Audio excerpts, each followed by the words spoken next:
nyuma y'uko u Rwanda rumaze kuba rutumvikana cyangwa se rutabyumva kimwe n'ibihugu bigiye bitandukanye nka Leta Zunze Ubumwe za Amerika ku byerekeranye no kugarura amahoro mu majyaruguru ya Cabo Delgado, ndavuga mu majyaruguru ya Mozambique muri Cabo Delgado. Ubu noneho rwamaze gusohora itangazo rikomeye cyane rigaragaza ko cyangwa se rivuga ko bitarenze iminsi mike ruraba rwamaze kuvanayo ingabo zarwo zose zari ziri kubarizwa kuri ubu butaka bwa Mozambique. Ahangaha rero naho ibihugu bigiye bitandukanye byakomeje kugenda birwifatira ku gahanga birubwira amagambo agiye atandukanye yo kwerekana ko u Rwanda nta kintu rwakoze muri aya majyaruguru ya Mozambique muri Cabo Delgado.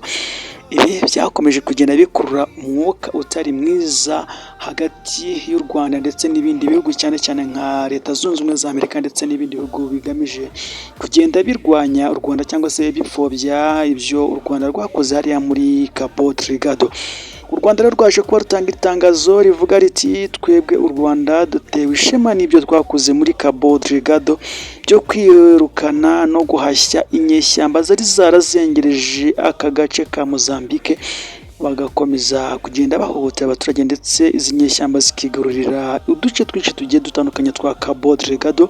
Ati ko u Rwanda twaramaze gukuramo iyi mitwe yitwaje intwaro ndetse y'inyeshyamba biduteye ishema kandi twakoze ibyo twagombaga kuba dukora, gusa birumvikana uko byagenda uko ariko kose tugomba guharanira amahoro n'umutekano hirya no hino, ariko nanone tutibagiwe ubusugire n'uburenganzira bw'ingabo z'u Rwanda n'igihugu cy'u Rwanda. Ntituzishimira ko hari abanyarwanda basuzuguruye cyangwa se hari ingabo z'u Rwanda zisuzugurwa zigafatwa ukundi mu gihe byaba bitagenze nk'uko twifuza ko bigomba kuba bigenda. Rero ni mu itangazo ryashyizwe hanze n'inzego z'u Rwanda. Ubu ikiri kiri kuvurwa ni uko ibihano byari byarashyiriweho ingabo z'u Rwanda mu bayobozi bakuru b'ingabo z'u Rwanda byamaze kugenda bikorwaho na Leta Zunze Ubumwe za Amerika. Ubu bakaba bari kuvuga ko ibihano byakuweho ubwo hagiye kuba hagira andi masezerano asezeranwa. U Rwanda rwatangaje ko bitewe n'ingengo y'imari rwashoragamo rutabyihanganira. Habari ya kazi.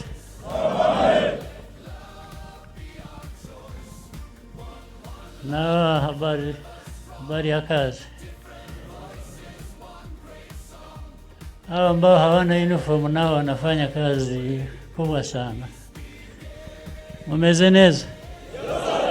Akazi karagenda gati.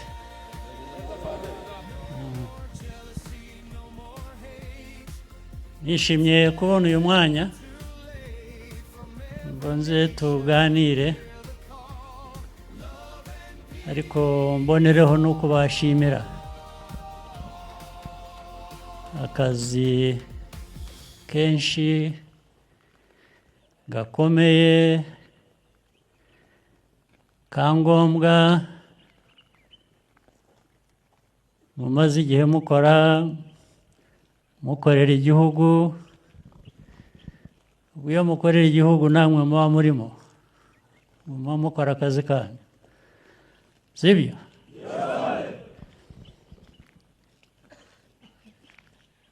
Uyu munsi rero mboneyeho umwanya wo gusubiramo ibintu bimwe na bimwe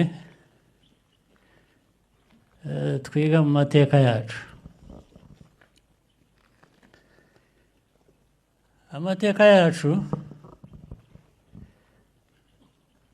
yatwigishije byinshi tugomba kubakiraho, byinshi birimo akababaro, birimo ibihe bikomeye, ariko nubwo hari ibyo bihe bikomeye hari ibintu byinshi, ingorane nyinshi igihugu abanyarwanda bahuye nabyo. Icyangombwa ni uko u Rwanda rutazimira. Abanyarwanda abemera Imana ubwo birabareba, ariko nabyo bifite agaciro kabyo. uwaremye u Rwanda, uwaremye abanyarwanda, ashobora kuba ariho. Ariko ibyo ari byo byose, icyo nzi ni uko atari umuntu nkatwe, yaba ava mu bihugu bikize, yaba ava mu bihugu bya kure, nawe yaremwe nk'uko twaremwe. Ntawe udufiteho uburenganzira rero n'umwe.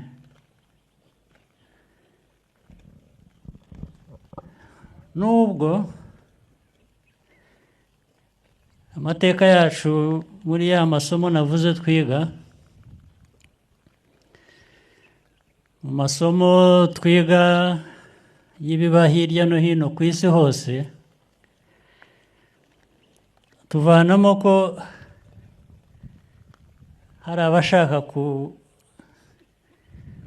kwigira nk'aho baremye abandi, ariko ntibyo, ntabwo ari byo, si byo. Nta baremye abandi, nta baremye, niba hari abaremye abandi, abo baremye n'abahandi ntabwo ari abo mu Rwanda. Icyo bivuze rero ni iki? Icyo bivuze ni uko twebwe nk'abantu twigenera, twibeshaho. Niyo ibikubeshaho bitaba byuzuye, bikaba byaturuka ahandi, bigomba kwiyongera ku byawe, ntabwo biza bisimbura ibyawe, ntabwo biza bikwambura uburenganzira wifiteho. Bwishyura icyo by'ubunyarwanda, by'u Rwanda, ahubwo biyongera ku byawe, ndetse ukaba wanabishimira uwabiguhaye. Ariko uwabiguha ntabwo bimuha uburenganzira bwo kwitwara nk'uwakuremye. Ntabwo bikwiye kubaho. Ibyo byose ndabivugira iki? Ndabivugira kugira ngo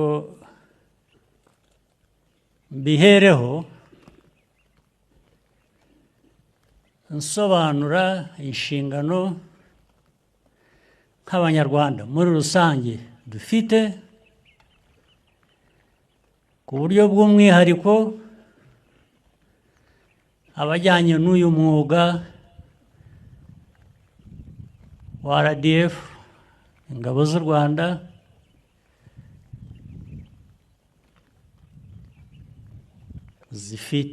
ingabo zifite inshingano nini. Buri munyarwanda yifiteho inshingano,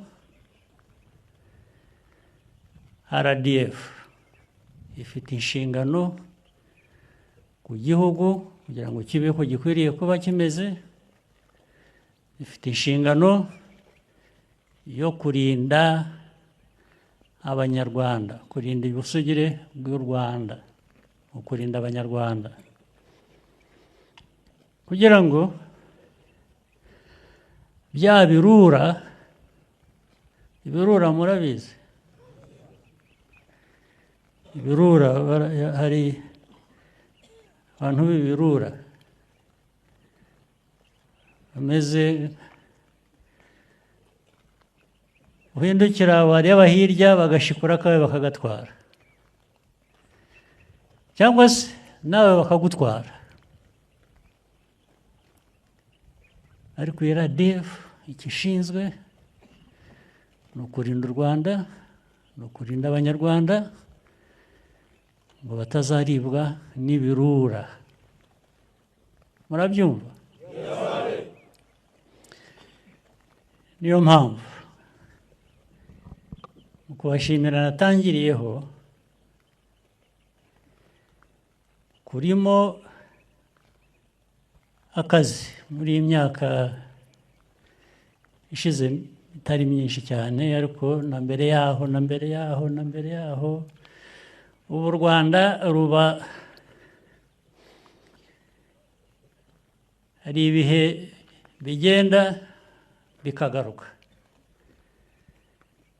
Nta myaka 3 cyangwa 5 se irashira kuva aho tubereye aha, imyaka 31, buri myaka 5, ubwo ni inshuro 6 hatabaye, imyaka 5 ntishira hatabaye icyugariza u Rwanda. Ibyo byugariza u Rwanda ntabwo bituruka ku Rwanda, bituruka ahandi. RDF mu nshingano zayo, cyangwa se n'u Rwanda ubwarwo, ntabwo rubayeho, ntabwo RDF ibayeho ariyo gushotorana, ntabwo dushotora. Nubwo muri uyu mwuga wa RDF urimo kurwana intambara, kurasana rwose, kandi kurasana bivuze harimo abapfa, harimo abakomereka, ariko ntabwo intego ari ukwica cyangwa ari ugukomeretsa, keretse iyo abandi batumva u Rwanda, badakunda u Rwanda, badashaka u Rwanda, bateje intambara ku Rwanda. Icyo gihe wa mwuga niho uzira noneho mu nshingano nyakuri. Icyo gihe intambara irarwanwa, kandi tugomba kuyirwana tugira ngo tuyitsinde. Ntabwo ari ukurwana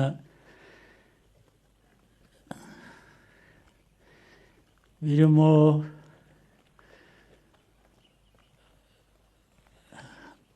kubabarira